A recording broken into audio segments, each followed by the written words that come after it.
இன்றைக்கி chicken leg piece சுக்கா பண்ண போகிறோம். அது எப்படி பண்ணுறதுன்னு பார்க்கலாம் வாங்க. முதல்ல ஒரு கடாய் வச்சுட்டு அதில் ஒரு 4 ஸ்பூன் நல்லெண்ணெய் ஊற்றிருக்கேன். இந்த எண்ணெய் நல்லா சூடான உடனே ஒரு 2 பீஸ் பட்டை, 2 ஏலக்காய், 3 கிராம்பு, சோம்பு 1 டீஸ்பூன் போட்டு இதெல்லாம் நல்லா பொரியட்டும், செவக்க வரட்டும். செவந்த உடனே ஒரு பெரிய வெங்காயம் கட் பண்ணி வச்சுருக்கோம், அதையும் போட்டு நல்லா வதக்கிக்கோங்க. இது கொஞ்சம் பொன்னிறமாக வந்த உடனே ஒரு கொத்து கருவேப்பிலை போட்டுக்கோங்க. அது கொஞ்சம் நல்லா வேகட்டும். வெந்த உடனே அதில் 1 ஸ்பூன் இஞ்சி பூண்டு போட்டிருக்கோம். இது போட்டு நல்லா வதக்கிக்கோங்க.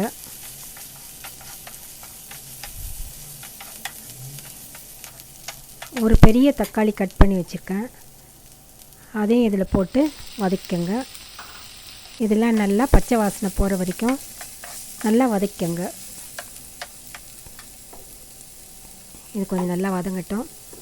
இப்போ இதில் 1/2 ஸ்பூன் மஞ்சள் போட்டிருக்கேன், 1 ஸ்பூன் குழம்பு மிளகா பொடி போட்டிருக்கேன்.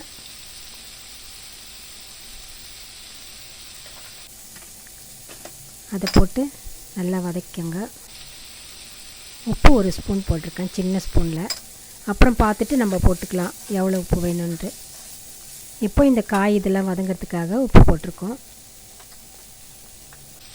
நம்ம சீரகப்பொடி போடுறோம். இப்போது ஒரு 1/2 ஸ்பூன் சீரகப்பொடி போட்டுக்கோங்க. இதெல்லாம் நல்லா பச்சை வாசனை போகிற வரைக்கும் நல்லா வதக்கிக்கோங்க. இதில் கொஞ்சமாக ஒரு 2 ஸ்பூன் தண்ணி ஊற்றிருக்கேன், இதெல்லாம் வதங்கிறதுக்காக.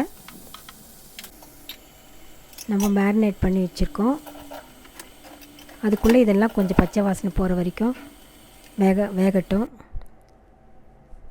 சிக்கன் லெக் பீஸை வெறும் மிளகாத்தூள், உப்பு போட்டு ஒரு 1/2 மணி நேரம் ஊற வச்சுருக்கோம். அதை இதில் போட்டுக்கலாம். இப்போது போட்டுட்டு நல்லா கலந்து விட்டுருங்க. இப்போ இதுக்கு தேவையான தண்ணி ஊற்றிக்கலாம். 1 டம்ளர் தண்ணி ஊற்றிருக்கேன் நான். இப்போ எல்லாம் நல்லா கலந்து விட்டுக்கோங்க. உப்பு பார்த்துக்கோங்க, உப்பு சரியாக இருக்குதான்னு பார்த்துக்கோங்க. இப்போது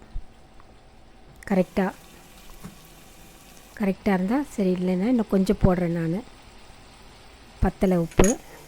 அதே மாதிரி நீங்களும் பார்த்து போட்டுக்கோங்க. இப்போ நல்லா கலந்து விட்டுக்கோங்க.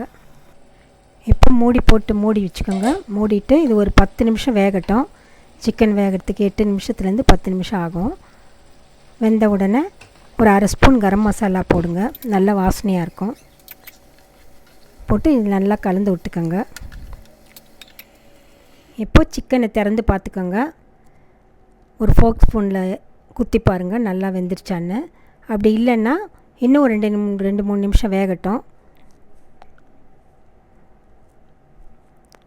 வெந்த உடனே கருவேப்பிலை கொஞ்சம், கொத்தமல்லி தழை எல்லாம் போட்டு நல்லா மறுபடியும் ஒரு தடவை சிக்கனோடு நல்லா கலந்து விட்டுக்கோங்க. இது ரொம்ப நல்லாயிருக்கும், பண்ணி பாருங்கள். அது பாருங்கள், அந்த சிக்கனில் எல்லாம் நல்லா கோட்டிங் ஆகி நல்லா சூப்பராக இருக்கும். இதை பண்ணி பாருங்கள். கமெண்ட்டில் சொல்லுங்கள், சப்ஸ்கிரைப் பண்ணுங்கள்.